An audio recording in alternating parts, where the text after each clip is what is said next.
Hello and welcome to the next edition of the Hack the Planet podcast. We've done panel shows, we've done interview shows. This is our first panel/interview show. So joining us remotely, we have our usual panel. We have Dan. How's it going? We got Max. Hello. We got Mitchell. Happy Easter, everybody. And we have Justin. Glad to be here. Been looking forward to this episode for a long time. And our special guest today, joining us via voice chat, is the author of the Car Hacker's Handbook, published by No Starch Press, Craig Smith. Say hello. Hey, how's it going, everybody? Hey, Craig. Hey. So, how's your spending a lot of time in the garage? yeah. I'm actually not doing that much car hacking during quarantine. I think because I can't get out to get parts is part of my issue. Well, I have been told that the automotive repair businesses are considered essential, but I think they might be limiting it to just like essential work. So seems reasonable. Yeah. What can you do? It's fine. So what have you found to play with around the house? Anything interesting? It's okay to say no. Like, I've been playing Animal Crossing. So well, I think that's kind of it. I think because work and stuff's still crazy as normal. So like when I do have time off, it's just been messing around with other things. I've been playing, as far as games go, I've been playing with Alex. I have an Index. I have the VR set.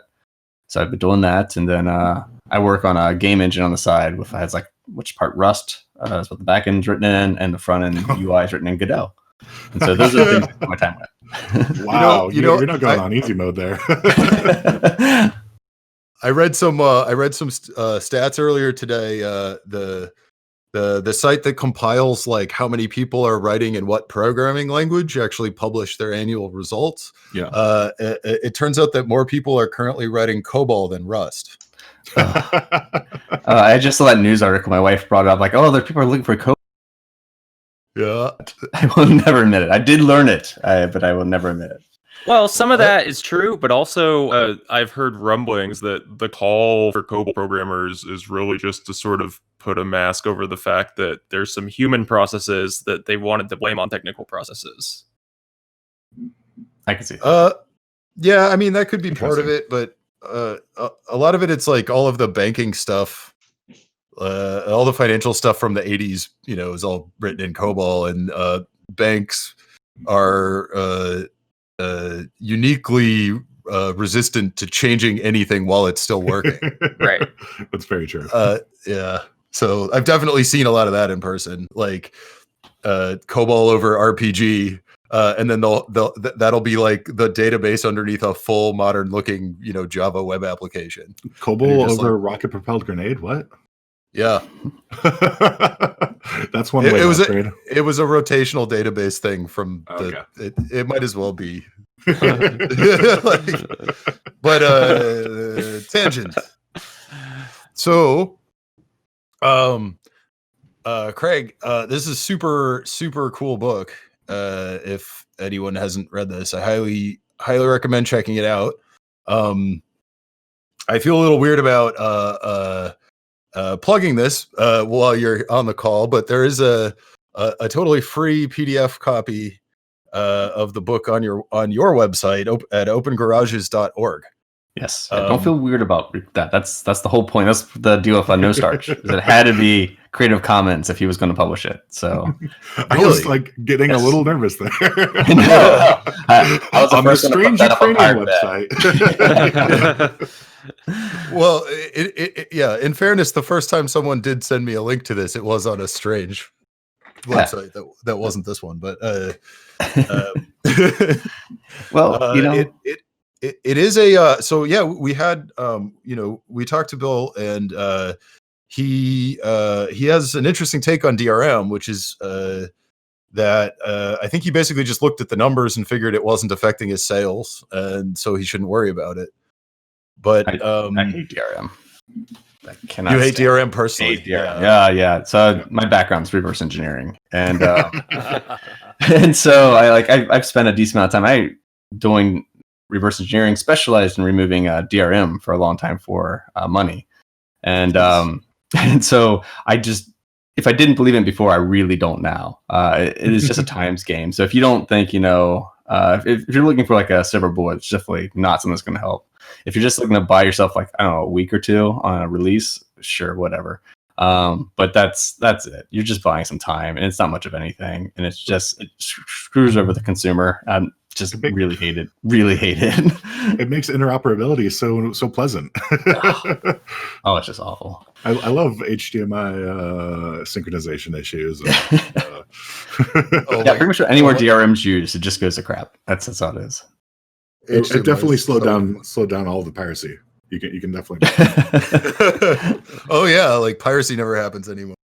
Oh yeah, it's like DRM fix that. Has nothing to do with the fact that people are lazy and streaming exists now. Oh man. Anyways, God, tangents. HDMI is so rough. Well, and then it's like, well, with the HDMI scheme, it's like if one device in a generation is broken, then it was pointless for the whole thing. Yeah, it's like, and that always happens. So I don't know why they bother, but I mean, you can kind of prove with math or logic or something that DRM is never going to work, right? You're delivering some data to a person that needs to perceive it through their eyes and ears. So at some point, it has to be right. Yeah, it has to be translated to a consumable format on their end at some point. So you're just obfuscating things, right? I think some people at Microsoft actually did end up making a proof for that, which was quickly covered up. That might have actually been me. No, I'm kidding. But I did make that argument at Microsoft. But I'm kidding. I don't know how to write a proof. Yeah, and like we after a while, I got hired to work defense contractor, basically removing DRM. And so at that point, now they do understand like buying time in that, but their systems, their DRM, literally can explode when it detects any kind of debugger or whatever, and they call it a burn. And so we'd have to, bypass these without getting a burn, and we would still be successful at it. And so like whatever DRM you're trying to cook up, and I'm guessing yours can't explode, it's not going to work. We got past ones that did explode. So I mean, it's just a joke. Exploding DRM. Yeah, literally exploding. Yeah, they're self-destructing. Yeah. I'm pretty sure if the MPAA could make DVD players that explode if you try and violate DRM, then they would. Yep. And still wouldn't stop anybody. That's the thing. What the Impossible Mission Force is buying them from somebody. Is it too soon? Jeez. I think it might be too late. Too late? Yeah, it might be. Too late? Inspector Gadget's boss? Yeah, they don't really work that well. Because they'll kind of explode on accident. That's the problem with those things. I've seen a lot of burns occur due to brownouts. It's like, So what kind of so were these documents or like hardware or? No, it's hardware. We obviously can't tell you the full details of it, but like the story I think we're allowed to say is like fall from the sky, and we had to tell what that satellite did, and it had a lot of protections on it. My job was to go in and tell you what that satellite did. Oh, nice. That sounds like a really fun gig. Yeah. I mean, the work is cool, but it's still government, so you're still in a skiff, and you have to deal with all that kind of stuff. So how did you get that job? Like, what qualified you to reverse engineer fallen satellites? I think what drew their attention to me is I had given some talks at a Recon in Montreal, and what was I doing? I think it was a talk on. I think I made some kind of like internal VR or not VR VM for kind of like a DRM kind of solution. We write your own language, and it creates its own little processor and assembler, and so you have to reverse engineer this secondary assembler that's built into your first one. And it just Recon, if you haven't been there, it's just a conference where you just do reverse engineering and mainly defeating DRM. And Recon Recon's run by Hugo. Yeah. Hugo runs that one. Absolutely. Yeah, no, that's a good one. It's a great conference. Yeah. I love that one. Yeah, and so like I also was in Cincinnati, Ohio at the time, and this was right Pat Air Force Base in Dayton. So them finding a reverse engineer in Dayton is usually my qualifier. Like, okay, you have to work at a skiff, which means you have to drive there and lock yourself in a safe. So I was willing to do that for a couple of years, and so I worked for him for a bit. So you were in Dayton and had given a talk at Recon. Yeah, well, I lived in Cincinnati, but that's not too far. It's like an hour and a half away. Oh, right. Okay, so you were driving distance from Dayton. Yes, which is actually how I got into car hacking. Is that Really? gig right there, because that drive sucked. It was an hour and a half drive each. Gas was going up. I don't know what year is this. Probably like 2007, 2008, something like that. Yeah, And, back when gas was going up. You're right. Yeah, it's not doing that right now. And so I bought a Honda Civic Hybrid, and it was like one of the first ones. And the cut back on gas, and this first time I had a car that had like this double DIN display, you know, like the big screens, you know, with the GPS and whatnot. And before that, it was just a hoopty. And so I was like, oh, this is pretty cool. You know, I have a computer in my car that's awesome, and it has like maps that really suck to show you anything, and all you really see it is just your traffic, and you're just going the same direction every single day anyway, so kind of useless.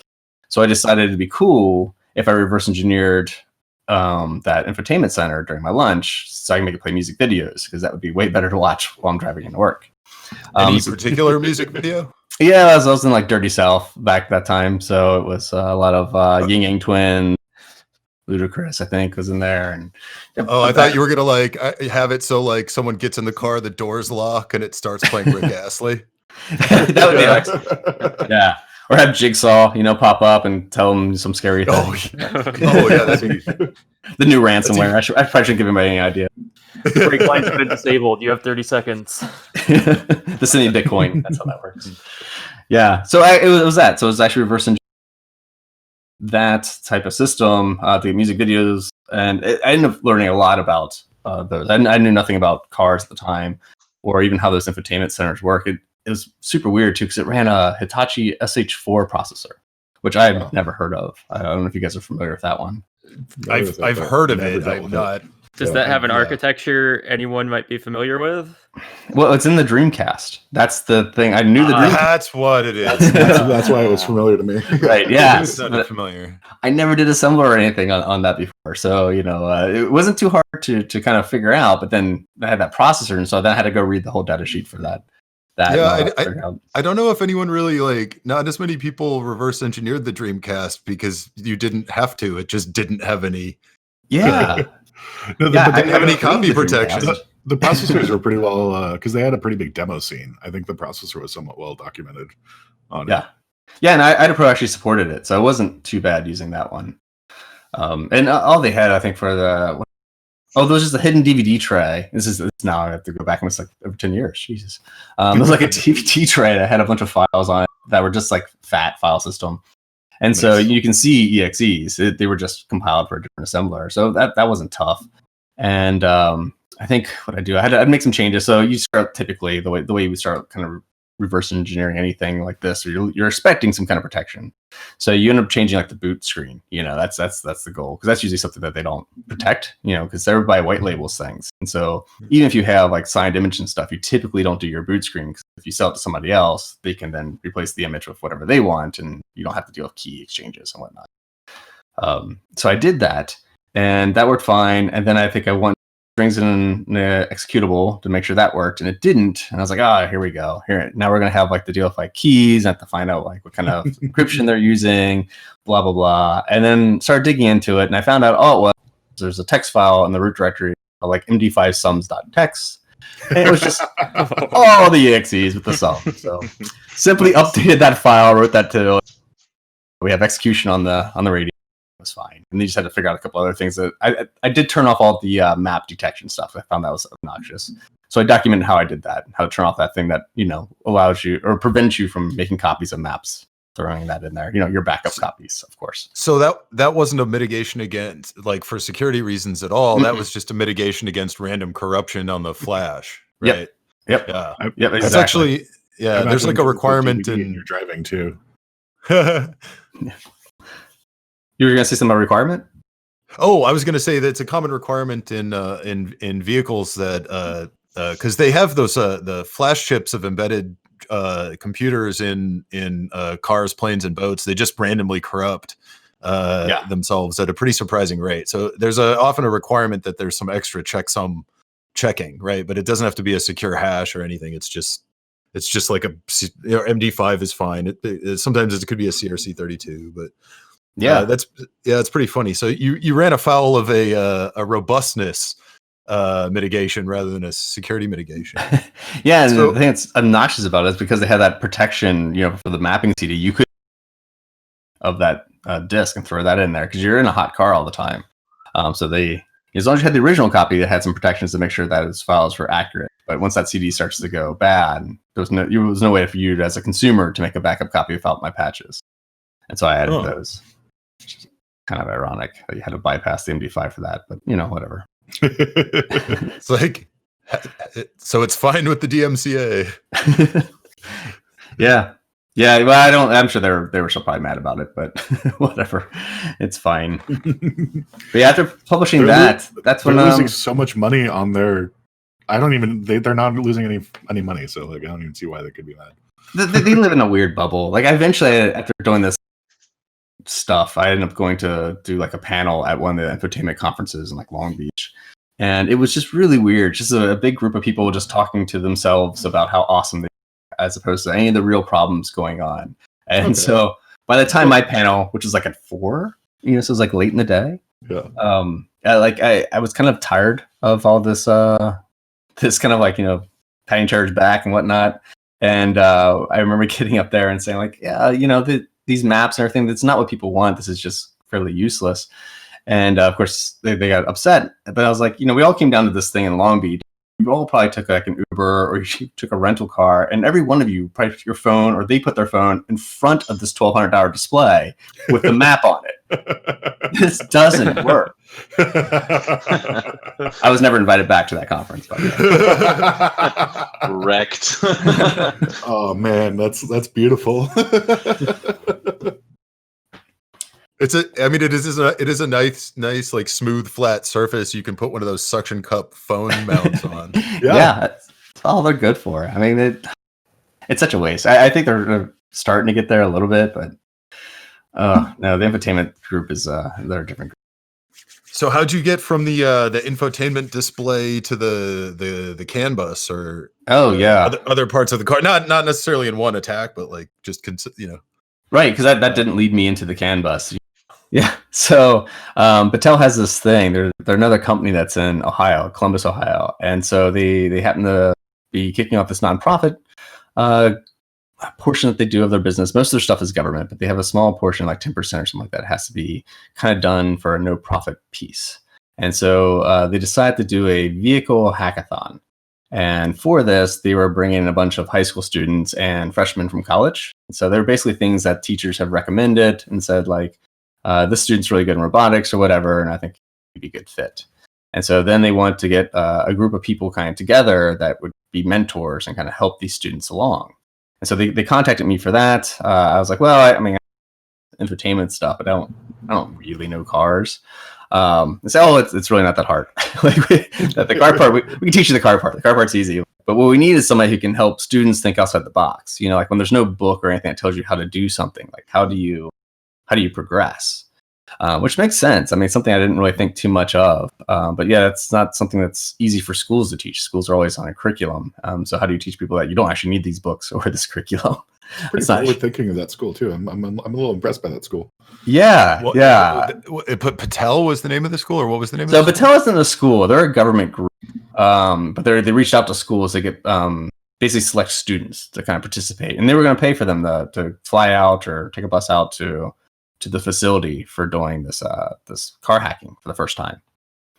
And so there was Robert Leo from CANBusHacks.com. Like he was like probably one of the main people from it, and so he does all the CAN bus related hacking. He's the one kind of showed me how CAN bus worked. I was there mainly as just a mentor to teach people how to think through things when there's just no answer and you can't just look them up, you can't just Google it. Like how are you going to solve this problem? How are you going to bypass this solution?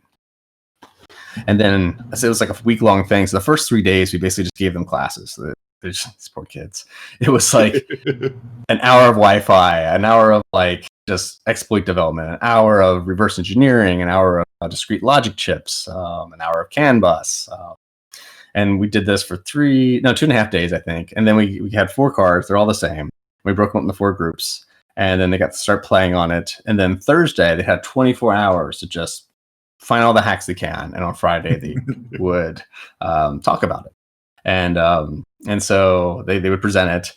And I thought the whole thing was actually excellent. It still goes on today. They still have the car hacking events. It's now run by a different group.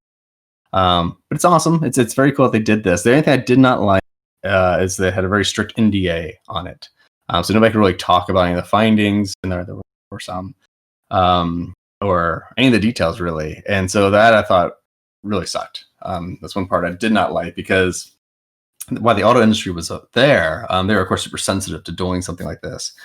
And so I wasn't convinced that an NDA is a good way to get these bugs fixed. As we've seen, it's used for silence a decent amount. And so that's why I started Open Garages. The original goal of Open Garages was to basically be like a 2600 where there's no NDA. We can kind of do the same thing. Let other people besides myself find vulnerabilities they can talk about just fine. But I think what ended up happening is after the very first one I had, which I had their hackerspace, I expected security people to show up to this. And who showed up was all performance tuners and mechanics who were having problems, which is interesting. I just didn't realize it was that widespread. Like, people just didn't understand how CAN bus worked or how to get around these tools they force you to buy and all the issues that they have.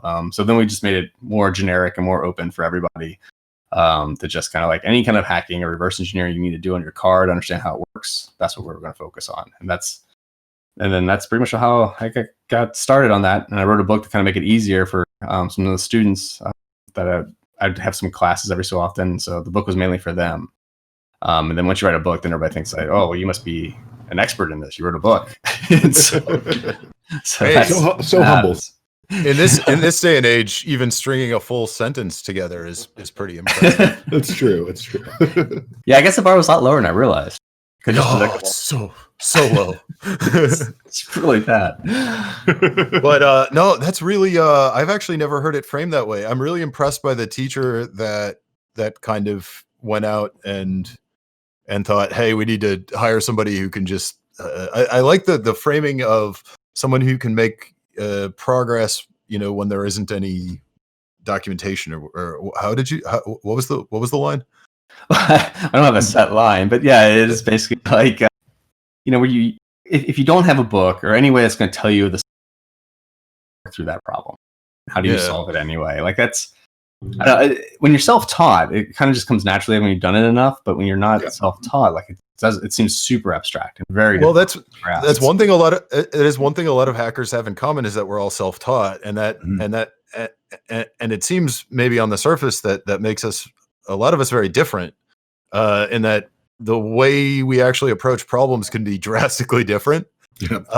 But I guess the one thing we have in common is that we all basically came up with some framework for ourselves to approach problems that no one can help us with. Yep. And that's just led to weird crap, It's one of the things when hiring for a security consultancy, it was very hard to do, was try and get people who could think outside the box. We get a lot of people from various universities that are like, very prestigious universities, MIT and whatnot, but they just are taught a curriculum, and they could do like really awesome like math that I can't do. They're really stellar programmers in a lot of ways, but they couldn't necessarily think outside the box and think of how to break a system or how a system might work in a way that's not intended, because everything is like so rote. Although it's like, I agree with that, but I hate the phrase "think outside the box," because like it feels like by using it, you're thinking inside the box. Inside a box. Yeah. It's like this sentence is false. It just messes me up later. Well, I have a hard time even explaining my thought process too, which I think is probably difficult for a lot of us. And I don't know why that is necessarily, but there isn't like a thing I'm necessarily looking for.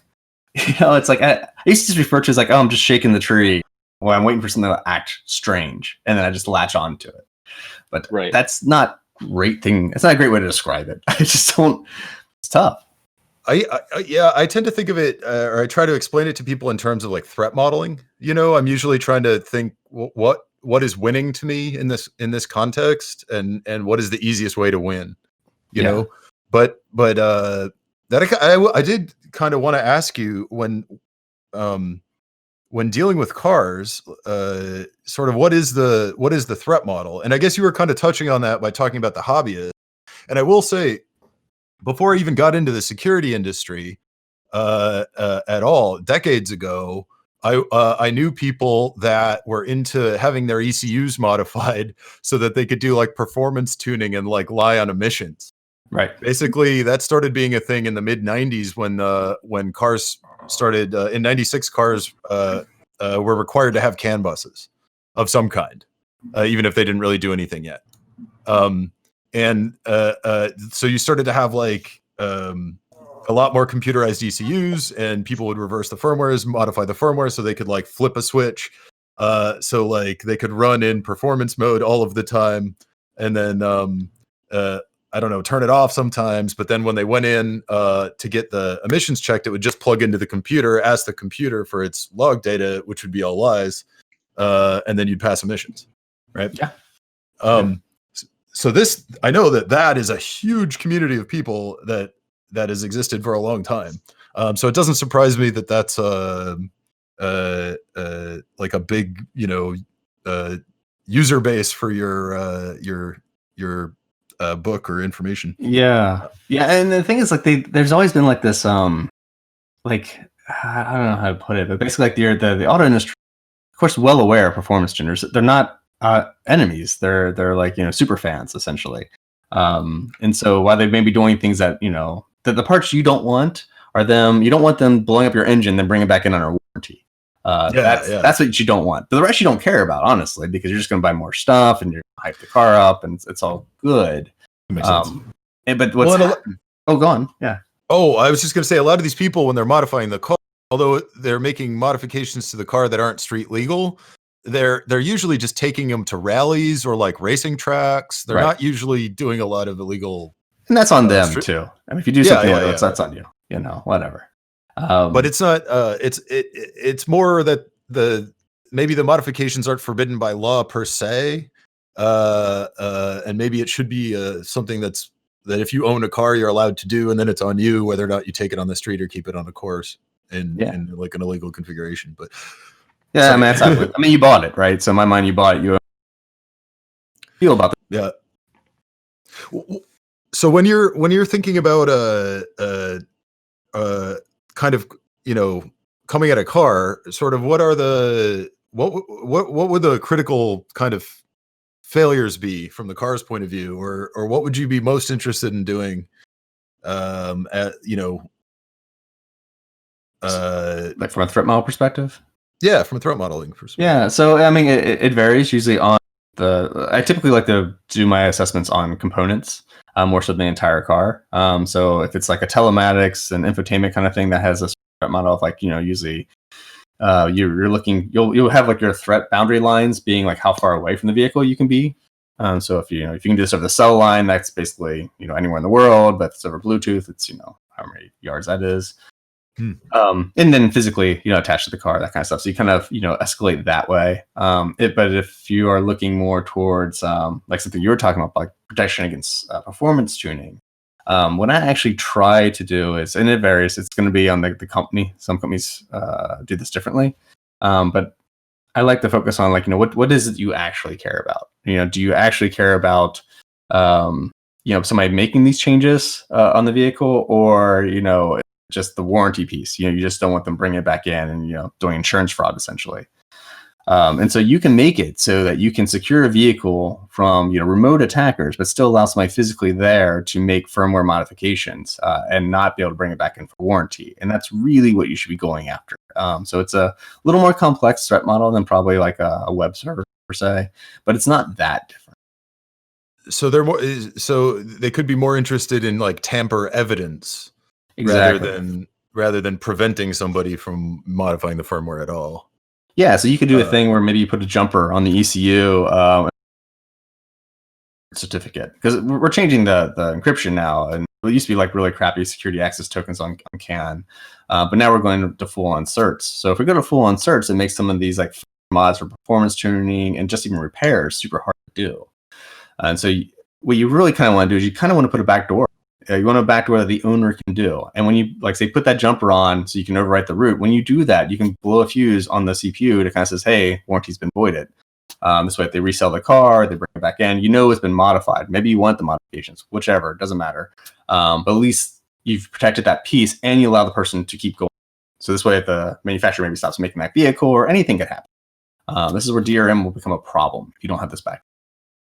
I think Chromebooks have something like that where they have yeah, but I don't think they. I think they keep their original firmware the whole time, right? And if you set the jumper back to production mode, it just goes back to the original firmware. And then if you set it to dev mode, then you can like overwrite the other one. But that would be better. But that's yeah.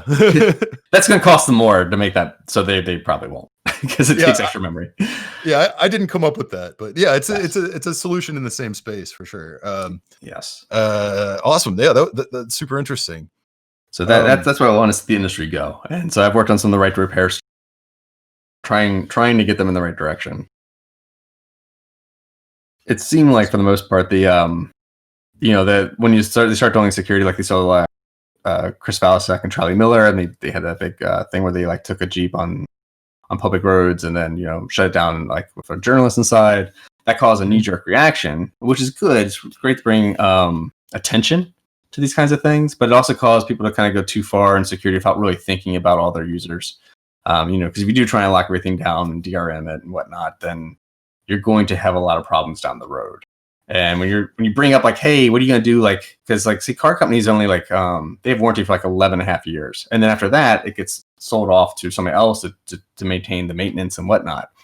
So if you do that in 11 and a half years, how are you giving out your public or your private keys? Are you giving to just anybody who wants to work on the car? Is there a list of people? Do they have to pay for this list? Like, how is that supposed to work?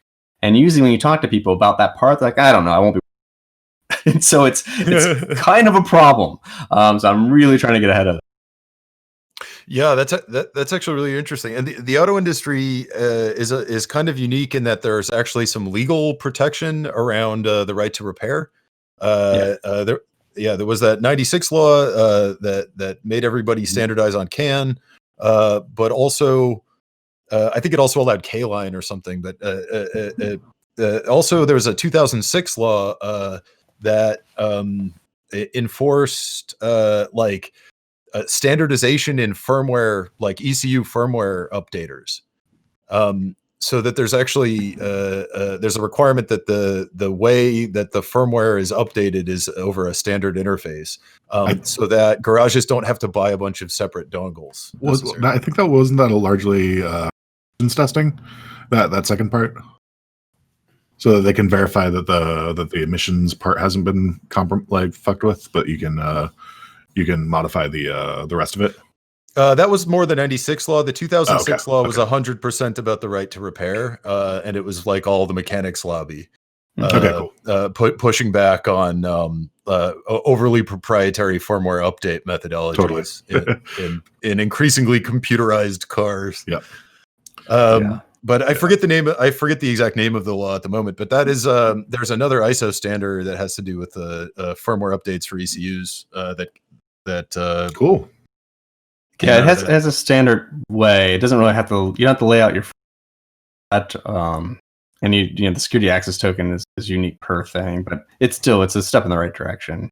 I feel a lot of it's just being overlooked though. Now they're trying to add more security. They're just it's becoming less useful than it was before. So they're trying to go back and revisit that law and see if we can kind of, because even telematics data and stuff, people could really use, like, and from a forensic perspective, it's useful. Like if something's self-driving when it got in the accident, like right now you have to rely on pretty much the vendor to tell you if that was the case or not. And that's probably not ideal. Yeah, having some sort of a black box for self-driving cars, that seems like a good idea. Yeah. Like a open standard black box, which but just having a voyage data black box wouldn't be sufficient. You'd have to have a required type of messages, you know, like there'd have to be a certain set of information that was in there that had to be a certain way. And, you know, there's standards are like you never quite enough. Right. So what's standardized right now is like, it's the layout of the firmware and the way that it is written. But what's actually in the firmware image, it can be encrypted. Like there's no requirement that it's not encrypted or signed or whatever. And there's no requirement that the ECU supports a user or developer mode, you know, where you turn certs off. Yeah. So I think that would actually be that's probably a worthwhile thing to campaign for. I'd imagine. It'd be good. I hope we can get there. It'd be good to add the support on there too for the tractors. That's the Farming Alliance was really helpful for the DMCA exemption. Oh yeah, absolutely interesting. Yeah, is that all J1939 stuff? They probably do use the heavy trekking standard. I've never worked on a tractor, so I don't know if they're using that one or not. Which is basically just CAN bus, but they defined at least, you know, what should be acceleration and braking and whatnot, which is better. I kind of wish Renner Cars used it. All it is a set of CAN messages. It's a standard above CAN. Like it uses CAN and then it has some standardized messages over that. But is it actually CAN? Sorry. So I'm sure that's a thing. I guarantee. Yeah, I'm sure. I bet CAN over CAN is totally a thing. Totally is. I actually had a question. You mentioned something with CAN and signing messages. Is there like a TLS for CAN now? There are some vendors who have that kind of thing, and you can definitely do it. CAN itself is like 8 bytes, and then you can tie it together with ISOT. But that's still it gets very noisy, and you're going to at the very least double your bandwidth on the CAN bus. If you just even encrypt it, because you're gonna have to verify you decrypted it correctly. So if you take your 8 bytes and you want to encrypt it, then you're gonna have to send another packet afterwards that you then also decrypt to see if you've successfully decrypted the first packet. And so it's not ideal. It's usually better to use it for certain things. Starting up, maybe if you want to pass a bunch of initialization vectors to different pieces, maybe for anti-theft type stuff. Like I work right now for a scooter company, electric scooter company. So we have to do anti-theft between the equivalent of ECUs inside of a scooter and the threat models for like chop shops. And so that people can't just like yank out your battery and plug it in somewhere else. But we still need our service centers to be able to do it easily. And so we had to come up with these anti-theft type of systems that allow you to swap things out, but don't allow you to swap them out with other components. Wow. So that's something you can send that part encrypted, but the rest you want to send quickly. Like if you're sending one bit to say you should be breaking, don't encrypt it. just send it so you can analyze it. Interesting. Yeah, that sounds like it's been a while since I touched CAN, but that I know that's been an unsolved problem. Is that it's like a stateless protocol with a really, really small packet size. So it's hard to kind of retrofit it with any sort of transport security. Yeah, it's not really good for it. Like I think that was my network security. They see CAN like, oh my god, this is let's burn this with fire and put some TLS in there and we'll be good. But really, CAN is really good for like dealing with like static interference and these kinds of things. It's a bus. It's very similar to like your PCI bus on your laptop. And so like, if you were to tap into your PCI bus, you can cause some havoc. But that's not really where you want to add all your encryption, because you kind of want your PCI bus to be really fast. That's kind of the point. So you kind of need to think of it more like that than more like a public kind of piece. And you want to protect things from getting to that. Because once you're there, I mean, you got some extra power, but you might want to not focus so much on encrypting that and prevent people from writing to that. That makes sense. Yeah, that makes a lot of sense. So there's protocols that let you kind of move larger blobs over smaller CAN packets, like NMEA fast packet or that other one I forget about. So maybe it would be better to like encrypt blobs and then just use fast packet to move the blob. Yeah, you can do that kind of stuff when it comes to speed. I mean, you could do it, and you could add more buses and that kind of stuff. It's going to add. It's just at the end of the day, you got to ask yourself, was it worth it? Did you really need to encrypt all that stuff?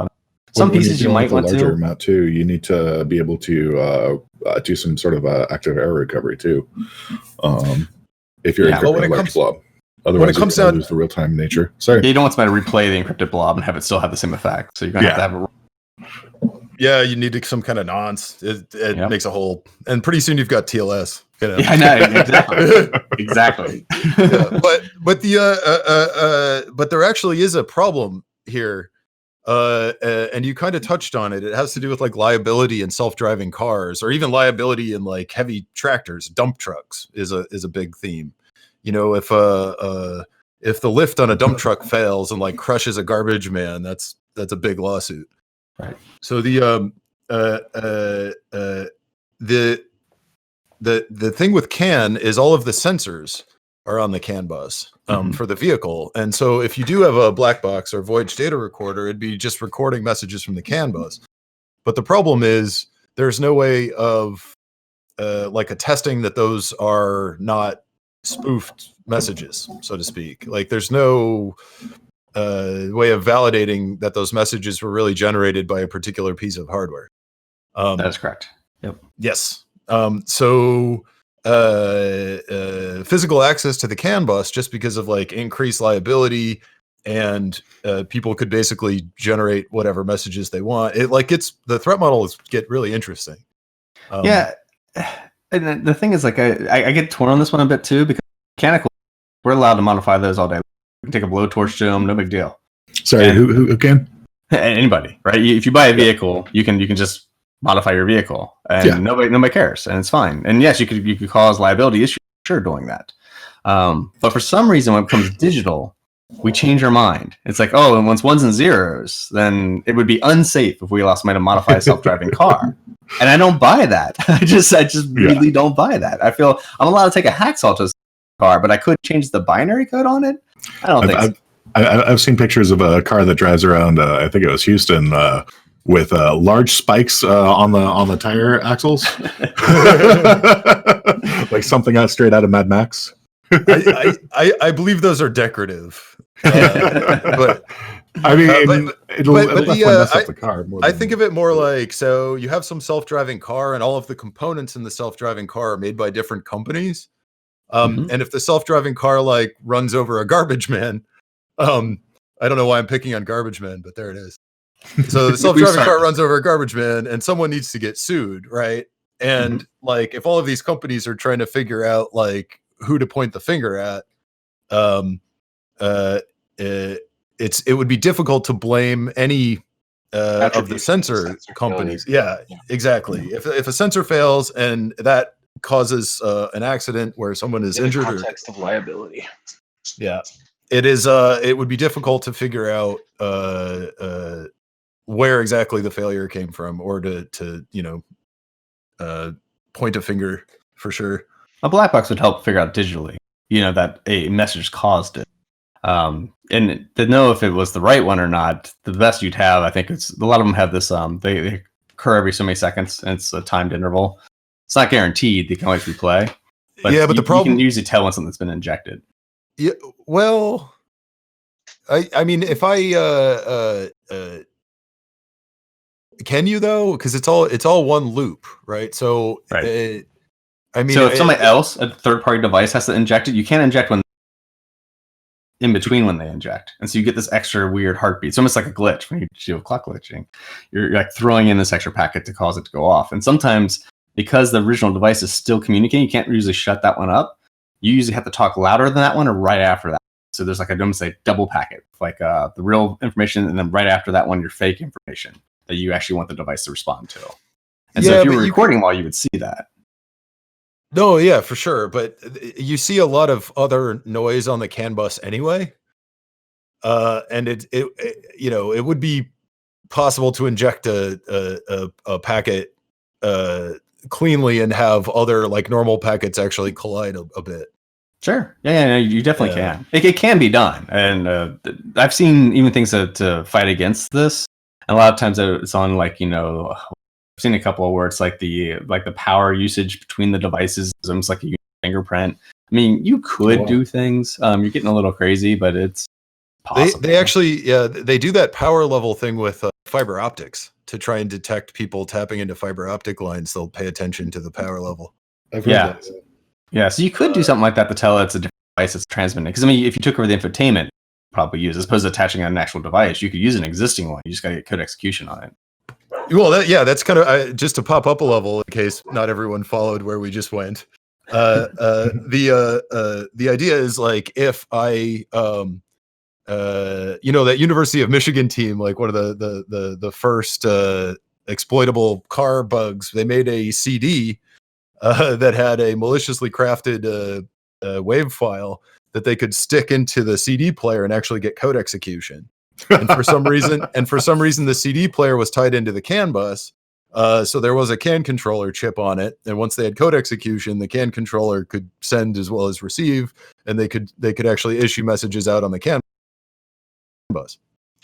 Now there have already been spates of car thefts. There was an older model of BMW where some of the CAN wires were exposed near the surface in the mirror, and somebody could like break the external mirror, connect to the CAN bus, and then issue the unlock the door, start the engine commands.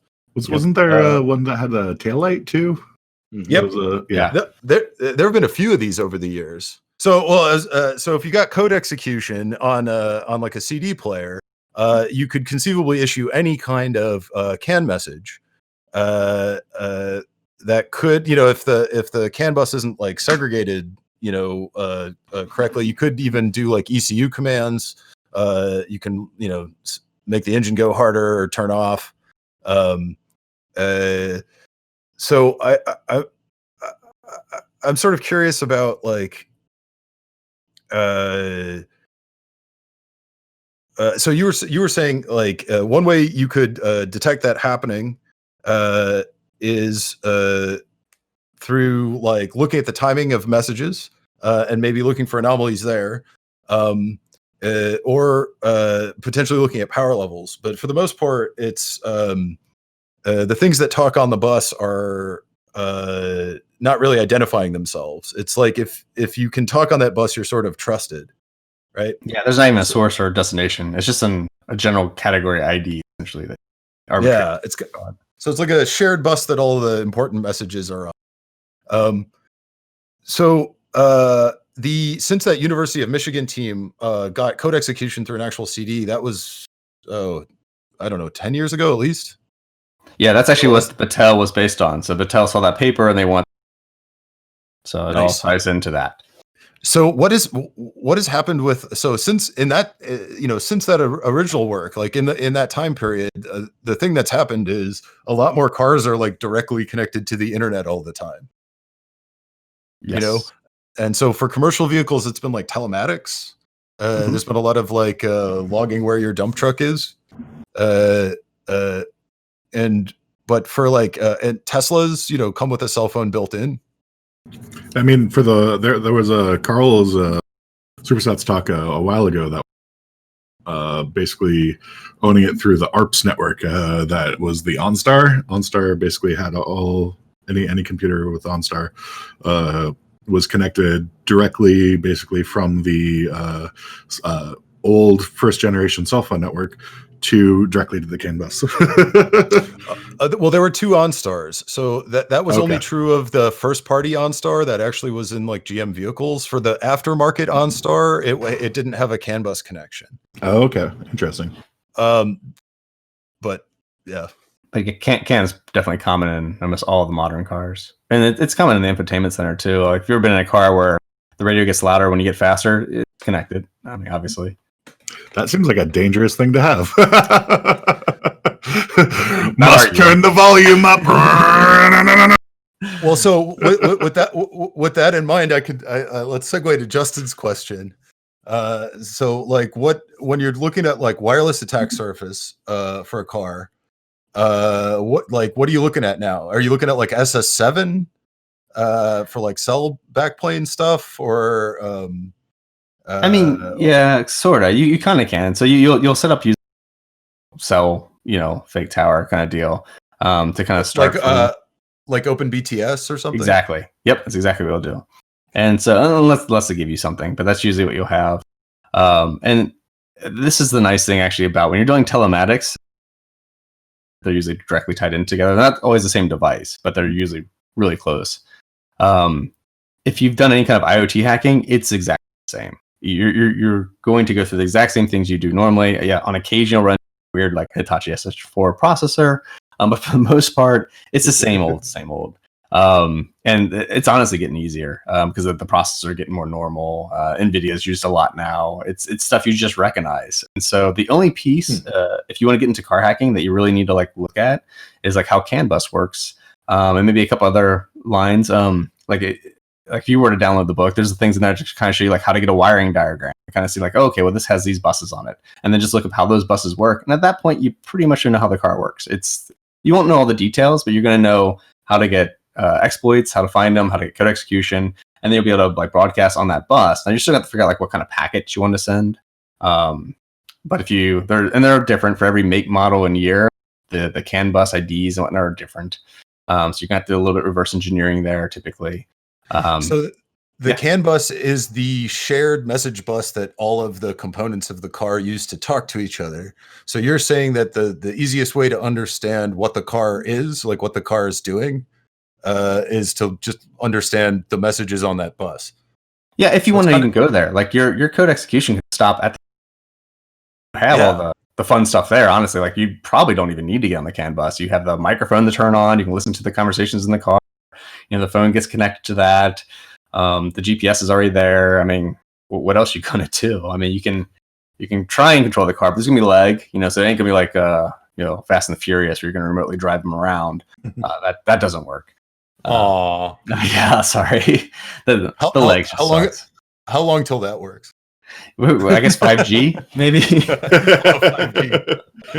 One thing I was wondering is I've heard a bit about the CAN Bus Firewalls. I know that Tesla's used it, and I think some GM cars were looking at maybe starting to implement that. Can you tell me anything about those? Yeah.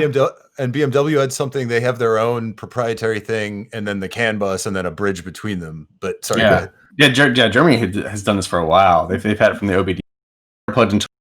You really only see like this like heartbeat. But one of the things that they had done wrong initially is mainly you seeing all the packets that happen on CAN bus. Okay, you could just tap in directly behind it, the OBD connection. You would see it just fine. But if you just plugged in, you wouldn't see it. And the other thing that they had done wrong was you could transmit through it just fine. So it wasn't really a firewall. It was more like a one-way filter. So if you knew a packet to send, it would send just fine. That's amazing. Yes. The nice thing was the architecture was already in place to kind of fix that. So proper firewall. But that's fair. Even still, like, it doesn't help a ton. Again, if you're physically there, you can obviously just tap right behind it. It's more if you then segment the rest of your car. So you have your infotainment going to the firewall, and then you have like your powertrain going to the firewall, and you're limiting what messages can actually transfer between the different buses. You're making it more of a switch kind of network. That's better. It does require you to re-architect a lot of stuff, and you have to do it right. I've seen a lot of things where I've sniffed on a certain like say a low speed bus, and there's a packet I want to do, but my code execution's on a high speed bus. And so I'm like, well, I wonder if I can unlock the car doors. Anyway, if you broadcast it, half the time the routers would get them, or the firewalls in this case, would get them and say like, oh, that's on the wrong bus. And it pops it on the right bus for you. Nice. So yeah, I haven't seen it work great yet, but it is better than nothing. It's the equivalent of what is it? The IP forwarding on Linux without actually like setting up any firewall rules. It's gonna fix the problem for you. Yeah, exactly. This packet's on the wrong network. There's IDS solutions too. I've seen people pitch that are just. I mean, you can totally technically see when things look weird and odd, but like I can usually trigger this just by driving over a curb. This is like, oh, I've seen proper driving. Cool. I'm gonna drive over this curb. Everything like just goes off. And then you're saying it has about as much value as a typical IDS? Yep. Maybe a little less because maybe a little less. Yeah, you're in a car. What you can do? Stop them? I mean, you're on the highway. It's like, oh, what are you planning on doing about that? Yeah. So yeah, they're not. I really don't like IDSs. Firewalls can be fine. You just have to re-architect for it. You can't just throw it in there and call it a day. I think that's a pretty much universal universal opinion. Good. Yeah, those sound like some common design patterns. So, did that? Hey, Justin, did that address your wireless question, or were you Yeah, too many interested in, tangents. Bluetooth or Wi-Fi or other wireless Yeah, attack surface? What are some of the first things that you look for when you're approaching a vehicle for the first time wirelessly? The first things, well, I get a lot of wins, I think, Bluetooth stack and Wi-Fi, so I use that. It just it depends. If I can figure out like what operating system I'm dealing with, that can sometimes change my mind on things. Like if I know like the Telemax is running BusyBox, then there's lots of things like this is very similar to any IoT. Like I've seen just old versions of BusyBox. I'm like, oh cool, let me just do a CVE check. Oh, okay. So if it gets a weird DNS packet, so I just gotta get a DNS packet to it. And like, okay, which things here look for DNS? Oh, Wi-Fi does. Cool. Can I get to join any kind of Wi-Fi network? Oh, it has one when it sees somebody pulling into the dealership and it magically connects to this one. Oh, I'll just set up a host AP for that. And then boom, I have shell. Like it's not really like super complicated. It's just something you just kind of dig into. And then it's nothing in particular I think I go for. It's usually just Wi-Fi or maybe figuring out the OS first. And that kind of gives me direction. Very cool. Some very cool stories out of that. Cool. All right, I have one. I have a couple of follow-up questions. So the first one is, it just occurred to me, if it's a Hitachi, SH4? SH4, could you run Choo Choo Rocket? Because I had Echo working on it now. Those screen pushes are awful. Do you still have that car? Because that game was awesome. I still have the infotainment from that car, but so that infotainment eventually just died on me. It didn't last forever. I feel like Crazy Taxi would be really the best one to play in a car, though. Good call. Yeah, I agree. That would be cool. Excellent. So, hey, so we don't know if DEF CON's going to end up happening this or not. Well, or at least we don't know if it's going to happen in person. But I've been told that you are making some preparations for doing like a remote car hacking village for DEF CON of some kind. That which is the challenge. I was wondering if you could tell us about that a little bit. I mean, hacking a car. I've definitely for demo purposes built like botnets that can control cars, so it's doable. It's just different to do it at a scale of DEF CON. So one of the things we're trying, and this is for the car hacking village, and most of this work actually comes from not myself. I didn't code most of the stuff. This comes from Michael and I think Exocon, I think so it goes by. And what they're working on is this like Python type of backend infrastructure where you basically go to the website, you say like, hey, I want to jump on this Raspberry Pi, and then it gives you like 30-minute window where you basically get SSH access to a Raspberry Pi attached to like a Tesla. And then you have so many of those attached to the Tesla, we'll throw in a bunch, and then you have 30 minutes to kind of figure things out, and then try and get your CTF flags and whatever, and then we bounce you out, and you can get back in the queue to get back in after a bit, and that's what we're kind of doing that particular one. We have a couple other ideas we're kind of developing out too to kind of see how it evolves. I'm actually kind of really excited for it because I kind of think it's going to make the experiences better in general. People who can't make it, or maybe you just want to like hack from your room, but you want to hack on a car, like. The car hacking village gets super busy, and it can be really hard to kind of wait for hardware. And so I think this, as awful as it is, this plague, is going to kind of evolve things in a way that, at least as an introvert, I'm a little happier with. Yeah. So, I mean, I used to my happiest OpenCTF down at DEF CON, and well, it's you would have your like part of your team back in the hotels because you don't really want to have everyone down on the floor because it's just such a painful, like it's loud and lights are bright. It's not perfect hacking environment. It's exhausting. My happiest DEF CON memories are from like when they got the closed circuit TV of all the talks at the Alexis Park. Yes, love that. And then you like nobody went to any talks at all. Everyone just like hung out in room. And like you'd still see all the talks, but you didn't have to go anywhere. That was like the best, right? Yes. So this is like bringing that to the car hacking village, and we're working with the other villages too. We're going to try and get it for medical. See if we can get together. How many Teslas do you have?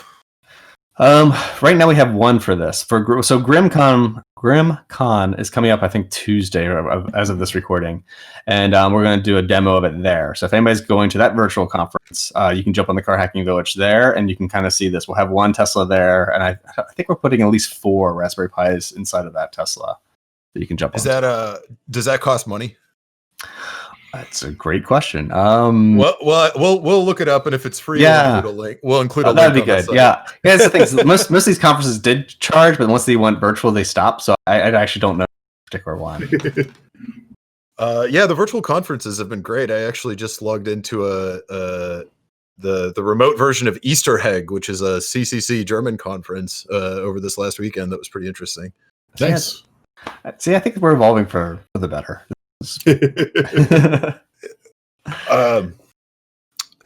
So how many is it going to be, like a fixed number of teams, or is it going to be like a free for all for the half-hour slots? I think they can probably set their own teams, as many people as they want. We don't use amount. It's just you have a team of 1 or a team of 30. We've had that before for DEF CON at least. It's had caused problems in the past, but it's kind of hard to work around. Yeah, no, it's pretty impossible to work around that. Yeah, well, because again, like before, you could always back to the hotel room. Well, and you could always add more Teslas to the pool too if you. But that actually, like, whose Tesla is it? In this case, it's Rob's. So Rob's using his. A lot of times we bring in a vehicle, or we'll do rental. Oh yeah, pay the extra $7 warranty, and yep, do that. That's beautiful. That's a good plan. Yeah, we can scale this if we need to. So we're getting close to the end. But I do have one more trailing question, and I think Mitchell's got one also. Okay. So I'm wondering, you mentioned that you did this like hackathon at one point, and you've written a book for an introduction to car hacking.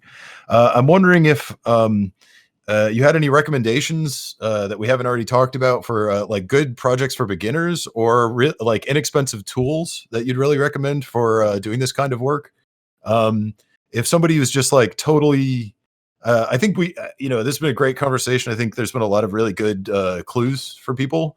But I was just sort of a blanket question. Is there any good recommendations for getting started that we haven't already mentioned? I guess we can highlight a little bit of the book. One of the reasons I want to make the book free is to make this for everybody across the world to kind of join into, because I feel it's an important thing. I think you've probably touched on this before. It's just we need more people looking at more things. And so I want to make it as accessible as possible, and cost is part of that. So I don't care if you buy the book or not, just go ahead and download the book. And then I try to focus on as many cheap or completely free tools as possible. So Linux is where you should probably start with, because Linux has a built-in thing called SocketCAN.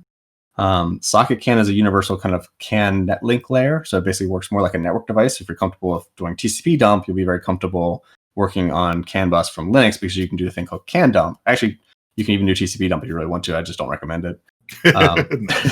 It's just ugly. And in a CAN bus, you'll see why once you try it. CAN sniffer would be the tool that comes with the same package you're going to want to use instead. And it also has a thing called a virtual CAN interface. So you can create a virtual CAN without having it attached to a car and send and receive CAN packets. I've written a couple open source tools on my GitHub. So there's a GitHub/Zombie Craig. And there's a tool called IC-Sim. It's an instrument cluster simulator. And that's meant to teach you how to reverse engineer CAN bus. So it brings up an instrument cluster, and then you'll see in your virtual CAN interface, you'll see a bunch of CAN packets just flying by. And most of those are real packets that come actually from a Honda Civic from back in the day. And then you have a controls, and the controls actually work with a keyboard, or you can use an Xbox controller, PS3 controller, and Grand Theft Auto controls is pretty much how it works. And as you move around, you see the speedometer move, there's turn signals, and are what's there, and then there's usually challenges. So you can try and reverse engineer them, but I usually give you an extra challenge in each area. I don't know if it's written out, so I'll just say them so somebody wants to play along. If you're doing the doors, the goal is to send one CAN packet that will unlock all doors but the driver's side. So that doesn't happen through normal controls, but once you figure out where it's at, you should be able The other one is there's turn signals, but can you make it so you can make hazard lights out of the challenge? And the next one out of which? Sorry. Hazard lights. So you want both turn signals to blink at the same time. Okay, cool. So the game control won't do that, but once you figure out hazard light, and then the last one is the speedometer. It has a limiter to it, and so you want to bypass that and max speed out. This is the third challenge, and so if you can do all three of those, that's everything you'll do in a normal car. That's actually using normal car packets. It does have difficulty levels within the IC sim, so you can have it change the game again for your next time. Locations, you have to find them again. I'd recommend doing all that. It's all free, runs in Linux. You can run it in a VM, and once you do get to a point where you plug into a car, those devices are about $60 to plug into a vehicle over the OBD, and you'll see the exact same package. You should feel very, and the rest is IoT. When you're doing telematics, what is that challenge software called again? IC Sim. Sim. Yeah, it's like Instrument Cluster Simulator is what it's short for. That sounds like a lot of fun. Yeah, it's a great one, and I use it a lot for class. We'll just have the whole class just start yelling out what they think is the the packet, like which is the one the door locks. Like, oh, I see it. Good games to play during the Corona apocalypse. Yes, there's an outdated one on my GitHub. You can. Yeah, well, it's been really like the tips people have been most interested in. It's like when you're stuck in your house, it's a good time to learn new skills. Yeah, but the problem is you can't order and stuff now, right? Like you can't necessarily be like, oh, I just need that $15 dongle. It'll just show up in 2 days without drama. It's like having something where you can learn against a simulator is really timely advice at the moment. Yes, and then once you've done that, join one of these conferences, and you can do that from your and actually work on a real car, and you'll be fine. It'll be fun. Join what? Like Grimcom or any of the conferences. So Car Hacking Village is a bunch of them. So if you can join any of the conferences that have Car Hacking Village in it, at least from now on, we're going to start having remote capabilities. So you should be able to work on a real car that way as well. Oh, that's awesome. So you're not just doing DEF CON, you're doing several conferences going forward. Yes. Yep. And I think this will actually allow us to do more than we could before we travel to them. So people are willing to do this instead. Conferences. And so will the sign up for the car hacking or the virtual car hacking village, will that be linked from opengarages.org? I don't usually. It's usually on Twitter. Twitter? Yeah, Twitter or Car Hacking Village is where that's the source right there. CarHackingVillage.com. CarHackingVillage.com. Yes. Phenomenal. Yes. Nice. It's a con with 2 M's, right? Yes. Awesome. Is there anything else you'd like to plug? Oh, no, I'm not necessarily trying to plug anything. It did sound like it. It sounded like I was plugging. Yeah. Oh no, you're totally allowed to plug. Yeah. I just want to plug free things, fun things for people. I'm definitely gonna attend the virtual GrimCon. I hadn't heard about it yet, so good. Yeah, awesome. No, that's a great one. Yeah. Let me know how we can improve. Anything that gets me off Animal Crossing is welcome. So hey, Mitchell. Yeah, so we've been talking a little bit about, what sort of the threat model is of cars today, but I'm thinking back to a talk that I saw at DEF CON a few years back with some folks, I think they also gave in the Car Hacking Village too, about V2V and V2X and sort of the next generation of protocols that are supposed to augment capabilities to allow for a little closer to autonomous cars. So things like a ambulance goes by and it'll say every car in the vicinity needs to pull over, or things like toll booths. And the researchers who gave this talk, they talked about some of the issues that auto manufacturers have been having standardizing this protocol. And they also built an implementation of this that speaks the IEEE protocol that was used at the time. I'm not sure what they use now or where sort of the industry is going there, and put it in the Linux kernel. So it seems like there's been a little bit of work there in terms of making the next generation of protocols more accessible. And I don't know what that looks like today. That was a few years ago. So what do you think some things that we should be, as a security community and also consumers in general, should be thinking about as the threat model of cars sort of expands? Yeah, that's a great question. So the V2X stuff is interesting. It really is going to depend. It is exactly the way you described it. It's typically for things like telling you when the light's changing or an ambulance is coming or what's around the corner or anything like that. So as long as it's like a light or warning indicator or just something that is just an extra piece of information for the AI to decide what to do, it's probably okay. It's when they start making decisions to do it. Like it's like, oh, this light is red, I'm going to stop the car now. That's when, as a security team, we have to like really point out like that's going to be a problem. Yeah. And you know the cars are communicating with each other. The protocol itself it's complicated, but it's not the worst. It's definitely not the best, but it does function ish. And it's got a bunch of things. There's like I can't even remember. There's something spec for like it's called a misbehavior agent or something like that, and it's just supposed to magically figure out when things are not right. And nobody defined how that's supposed to work. And so just a magical thing that it just goes in there, comes out clean. Yeah, I don't know how that works. So well, technically, nothing's ever wrong because it's always what the code is saying to do. So yeah. And I think as long as you don't act on extra information, then that's as long as you don't act on what? Sorry. The VTX is so the vehicle to whatever is with the X is anything. And so like as long as your car isn't reacting to it as a command, you're probably fine. And so the spec is not to act on it as a command. It's supposed to just be an extra indicator like, you know, hey, pay attention, this light's turning red, you're not slowing down in a deal. So if it's like, because sometimes you do need it. Like say if you're like a Tesla, you're using everything with cameras and the sun is behind the red light, you're not going to be able to see that it's red. And so in those particular cases, like if you have no other piece of information and the light's telling you it's red, then yeah, go ahead and use it. But it needs to kind of be like one of your lowest things you kind of rely on. That's a good point. That's a very good point.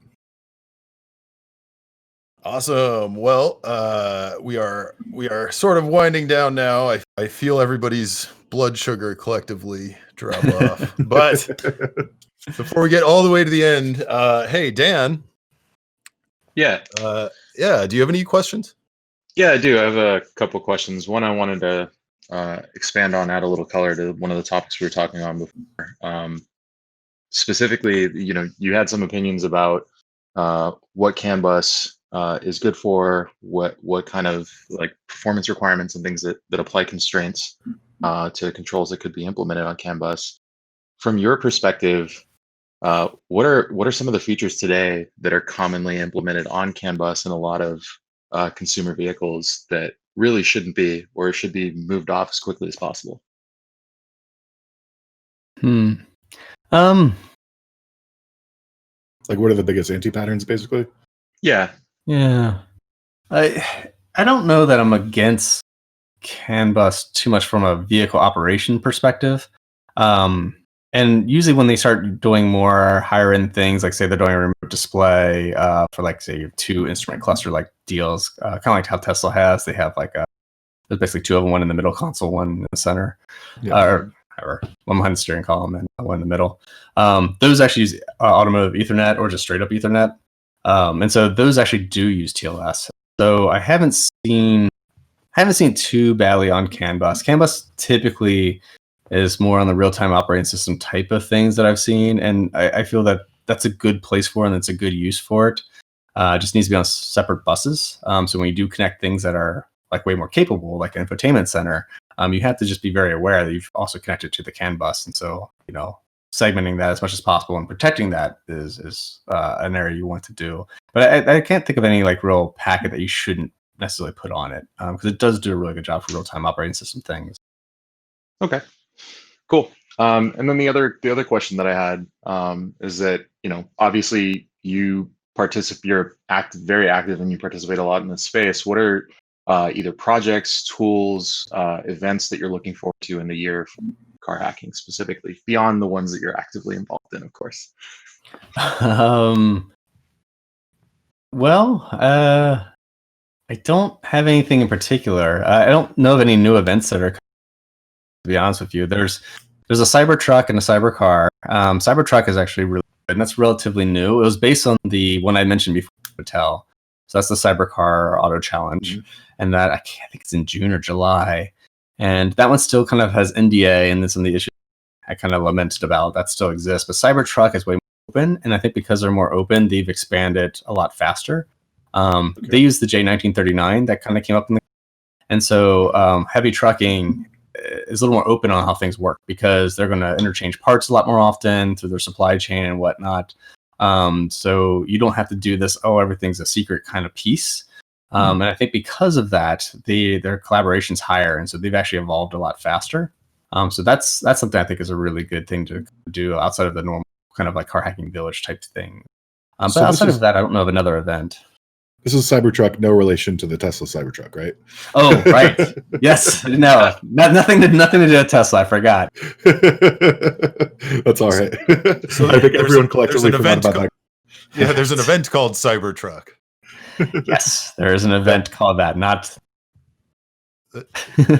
no like spontaneously breaking glass involved. Yeah, no, that sounds pretty interesting. Yeah, the different. I didn't realize that trucks were actually more open than cars. I would have thought it would be the other way around because sort of trucks are largely owned by additional corporations, and typically, at least that was my thought on it. I actually have no idea who they're owned by. It's a supply chain that kind of fixes it up. They're diagnostics. Some our diagnostics are open because of the OBD and whatnot, but everything else is proprietary, and the trucking's the other way around. Diagnostics is proprietary, but everything else. Oh, interesting. Huh. Nothing's ever easy. No, yeah, I was gonna say, like, we just can't win. Awesome. Thank you so much, everybody, for your time. This was like a super, super interesting conversation. I really enjoyed this. This was fun. Yeah. Well, thank you so much.